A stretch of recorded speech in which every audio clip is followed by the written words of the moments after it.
여성적 감수성의 사회를 위해 이리 가라이, 나 너 우리. 페미니즘에 새로운 깊이를 부여했다는 여성 철학자 리스 이리가라이를 아는가? 페미니즘에 관심을 가졌던 분들이라면 익숙한 이름이겠지만 대부분 사람들에게는 이름조차 발음하기 힘든 낯선 이름일 것이다. 페미니즘은 남성 중심적 사회로부터 부당한 차별을 받는 여성의 삶을 폭로하며 여성들에게도 남성과 마찬가지로 동등한 권리와 기회를 제공해야 한다고 주장하는 입장이다. 이리가라이는 통상적인 페미니즘의 이미지를 거부한 것으로 유명하다. 그녀는 남성과 여성을 평등하다고 보는 견해 자체를 탐탁하지 않게 보고 있기 때문이다. 이리가라이는 여성과 남성이 구별되는 존재라는 확실한 입장을 견지한다. 물론 과거와 비교했을 때 여성의 법적인 지위가 향상되어 남녀평등이 어느 정도 실현된 것은 사실이다. 그렇지만 이리가라이는 평등이란 단어가 함축하고 있는 폭력성에 주목한다. 이것은 남성과 여성 사이의 존재론적 차이를 부정하는 논리를 숨기고 있기 때문이다. 다시 말해 이리가라이에 따르면 남녀평등 이념 속에서 평등이란 잣대는 여전히 남성적일 수밖에 없다는 것이다. 여성이 남성 중심적 사회에서 요구하는 기준에 맞춰 자신을 만들어가게 되면 여성으로서의 정체성을 버리고 남성적 정체성을 내면화할 수밖에 없기 때문이다. 그래서 이리가라이는 남성과 여성의 성적 차이가 희미해지는 상황을 우려의 눈으로 바라본다. 왜 이런 판단을 하게 되었을까? 그녀의 말을 직접 들어보자. 여성의 몸은 병이나 거부 반응, 생체 조직의 죽음을 유발하지 않고 자기 안에 생명이 자라도록 관용하는 특수성을 지닌다. 불행히도 문화는 타자를 존중하는 이 구조의 의미를 거의 뒤바꾸어 놓았다. 문화는 모자 관계를 종교적 우상으로까지 맹목적으로 숭배했으나 이 관계가 나타내는 자기 안에서 타자를 관용하는 모델에 대해서는 전혀 이해하지 못했다. 남성 위주의 문화는 다른 성이 가져온 것을 사회에서 배제해버린다. 여성의 몸은 차이를 존중하는 반면 가부장제 사회라는 거대한 몸은 차이를 배제하고 계급 서열상으로 구성되어 있다. 나, 너, 우리, 차이의 문화를 위하여.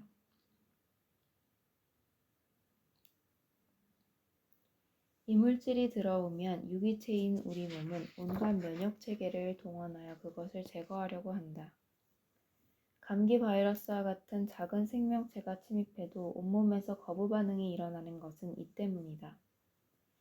그렇지만 예외적인 경우가 하나 있다. 그것은 바로 이리가라이가 주목하고 있는 것처럼 여성만이 경험할 수 있는 임신이다. 자궁 속의 태아는 여성에게 우리 몸에 침입하는 이물질과 유사하게 자신이 아닌 것, 즉 타자로 경험된다.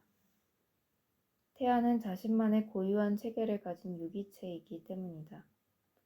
그럼에도 불구하고 여성은 이런 타자와 10개월이나 공존한다. 타자와의 공존이 생물학적으로 확인 가능하다는 사실이 놀라울 뿐이다. 바로 이로부터 타자와 공존할 수 있는 혹은 차이를 견디어낼 수 있는 여성적 감수성이 길러진다. 임신의 경험이 아니더라도 여성은 온몸이 바닥으로 무겁게 가라앉는 경험, 즉 생리를 경험한다. 불편함, 무거움, 뼛속까지 관통하는 통증 등등 생리와 관련된 경험도 이물질의 공존과 버금가는 여성적 감수성의 육체적인 토대라고 할 수 있다. 이리가라이는 여성적 몸, 그리고 여성적 감수성을 토대로 여성적 문화라는 새로운 이념을 모색하려고 한다. 그녀에게 있어 여성적 문화는 남성적 문화 혹은 가부장적 문화가 차이를 배제하고 억압하려는 경향의 가장 반대편에 있다. 이리가라이가 확신하는 것처럼 여성적 문화란 차이를 견디는 문화, 타자를 포용하는 문화이다. 그래서 여성적 문화는 인류 문명의 희망일 수 있다. 그렇지만 모든 문화가 그렇듯이 문화란 언어를 대표로 하는 상징체계로 구성될 수밖에 없다. 여기서 여성적 문화를 추구했던 이리가라이는 심각한 난점에 직면한다. 그것은 여성에게는 자신의 감수성을 표현할 수 있는 언어가 부재하다는 사실과 관련된다. 사실 지금 우리에게 주어진 모든 언어는 남성의 언어에 지나지 않는다. 이것은 우리의 언어가 차이를 배제하려는 남성적 몸으로부터 유래한 언어라는 것을 말해준다. 그렇다면 지금까지 여성은 남성의 언어라는 외국어를 학습하여 그것을 통해 자신을 표현했을 것이다. 여성의 담화는 남성을 주체로 지시하며 구체적인 무생물의 대상으로서 세계는 타자의 우주에 속한 것으로 표현된다. 그러므로 여성은 실제 환경과의 관계를 유지하나 그것을 자신의 것으로 주체화하지는 못한다. 여성은 구체적인 현실을 체험할 수 있는 존재이지만 그것을 조직하는 문제는 타자에게 맡긴다. 나, 너, 우리, 차이의 문화를 위하여. 이리가라이는 여성의 담화가 자신의 경험과는 이질적인 남성의 담화에 종속되어 있는 현실을 지적한다. 이 점에서 여성은 구체적인 현실을 체험할 수 있는 존재이지만 그것을 조직하는 문제는 타자에게 맡긴다는 그녀의 지적은 음미해 볼 만한 가치가 있다. 타자와 차이를 포용하는 여성적 경험이야말로 구체적인 현실의 체험이라고 할 수 있다.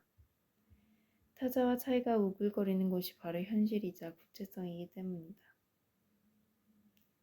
그럼에도 불구하고 그 체험을 표현하는 데 있어 여성은 자신의 언어를 가지고 있지 않다. 남성의 담화를 통해서만 표현하도록 강제되어 있는 문화 속에 살고 있기 때문이다. 문제는 남성의 담화가 논리적이고 때로는 폭력적이라는 사실이다. 그렇지만 삶의 중요한 대목은 대부분 논리적이라기보다는 애매한 것 아닐까. 탄생은 태어나지 않음과 태어남이 공존하는 경계를 거쳐야만 하고 사랑도 사랑하지 않음과 사랑함이 공존하는 경계를 넘어서야만 하고 죽음도 살아있음과 살아있지 않음이 공존하고 있는 경계를 통과하는 것이다. 그렇지만 남성의 담화는 사랑에 망설이는 상대방에게 요구한다. 사랑한다면 사랑하는 것이고 사랑하지 않는다면 사랑하지 않는 것이라고 말이다. 그렇지만 여성의 감수성은 현실이란 모든 것의 공존이라는 것을 직감한다. 이것은 여성이 자신과 자신 아닌 것, 즉 타자의 공존을 몸으로 체험할 수 있기 때문에 가능한 것이다.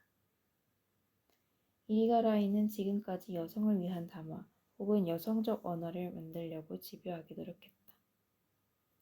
그렇지만 그녀의 노력을 단순히 여성만을 위한 언어를 만들려는 시도라고 오해해서는 안 된다. 이리가라이의 여성적 문화는 인류의 소망스러운 미래를 위한 문화, 그러니까 남성과 여성이 서로 공존할 수 있는 문화이기 때문이다. 보통 여성은 남성보다 수다스럽고 혹은 잔소리를 많이 한다는 통념이 있다. 옳은 지적이다.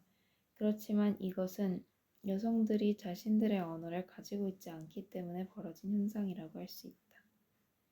남성의 언어로 자신의 경험을 표현하다 보면 여성은 언어의 부적절함을 통감하게 된다. 그러니 다시 혹은 자세하게 자신의 말을 다듬어 표현할 수밖에 없는 것이다. 더군다나 타자와 차이를 포용하는 감수성을 가지고 있기 때문에 여성은 상대방이 제대로 자신의 감정을 이해하지 못했다는 느낌이 들면 반복적으로 새로운 표현을 찾을 수밖에 없다. 이것이 남성의 시선에서는 여성의 언어적 표현이 수다스러움이나 잔소리로 보이는 원인이라고 할 수 있다. 그렇지만 잊지 말자. 타자에 대한 민감한 감수성이 없다면 새로운 단어를 찾아 집요하게 표현하려는 노력도 불가능하다는 사실을 말이다. 분명 타자와의 공존과 소통이 가능한 사회나 문명은 인간이 궁극적으로 이루어야 할 소망일 것이다.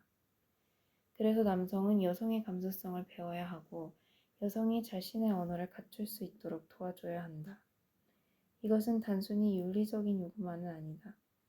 타자와 공존할 수 있는 지혜를 갖추지 않는다면 인류의 미래는 어두울 수밖에 없기 때문이다.